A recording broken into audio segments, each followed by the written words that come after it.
La technologie se fait une place dans les écoles au grand plaisir des jeunes. Au séminaire de Sherbrooke, la réalité virtuelle servira à l'enseignement de certaines matières. L'établissement privé a profité de la journée porte ouverte aujourd'hui pour inviter les jeunes et leurs parents dans ce nouveau monde. Rebecca Martel. Donc, le local ici s'appelle l'Espace. Bienvenue dans l'espace des technopédagogies. Ici, on tente de se rapprocher des jeunes en parlant leur langage. On voyait les gens comme programmer, faire des robots, les gens parler. Ça donnait vraiment la sensation d'y être.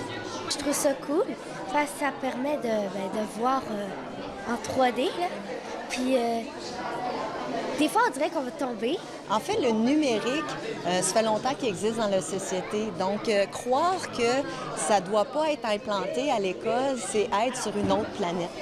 Après 20 ans comme enseignante, Isabelle Bolduc n'a pas peur de se réinventer. Le casque lui permet entre autres d'entrer dans l'univers microscopique et d'enseigner les composantes d'une cellule vue de l'intérieur. La réalité virtuelle permet aussi de faire visiter des lieux bien loin de l'école sans sortir des quatre murs.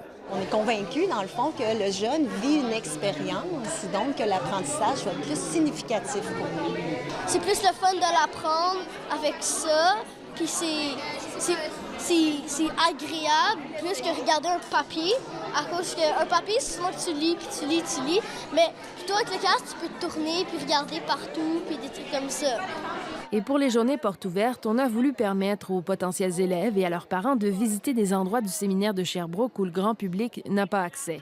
C'est l'entreprise Memodia qui a créé le contenu. Leur vidéo 360 nous amène dans l'ancien musée de la Tour et la crypte où se trouve le tombeau d'anciens prêtres, un tunnel qui fait jaser depuis longtemps.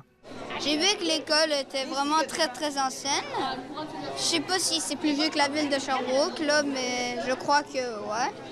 Les technologies, tout ce qu'ils apprennent, à la limite, on est quasiment jaloux, on recommencerait. Ici Rebecca Martel, Radio-Canada, Sherbrooke.